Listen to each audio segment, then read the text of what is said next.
souvent, quand je rencontre des climato-sceptiques, j'essaye juste de déconstruire en fait quelques idées qui des fois sont fondées sur une lecture ponctuelle ou sur un exemple. Et en fait, on voit que les gens s'attachent parfois à cette information parce que ça a aussi un côté assez rassurant finalement de se dire non, mais en fait, c'est pas forcément vrai tout ce qu'on dit. Aujourd'hui, dans les médias, le changement climatique est présent vraiment au quotidien.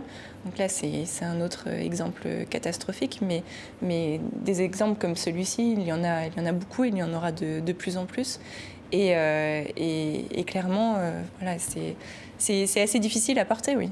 Mais la part de doute qu'il peut y avoir, qui existe encore, c'est-à-dire peut-être on sait qu'on vit une période peut-être aussi qui se réchauffe, mais que la main de l'homme, bien sûr, l'accélère énormément.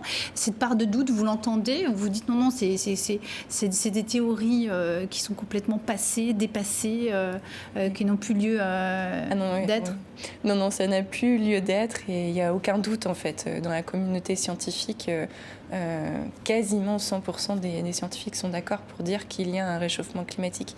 Il y a trop de signaux partout qui sont corrélés pour qu'on dise non, ça n'existe pas. Et comment vous expliquez que cette théorie, selon laquelle on changerait de période, finalement, elle tient encore des années après, malgré la parole des scientifiques?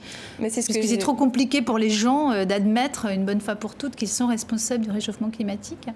Non, je pense que c'est un peu ce qu'on disait tout à l'heure, c'est ce côté stressant aussi assez catastrophiste, de se dire qu'on va devoir complètement changer nos façons de vivre. C'est assez difficile et je pense que totalement humainement, on a tendance à mettre en place des barrières et ça en fait partie. De dire non, j'ai pas forcément envie de voir ce problème.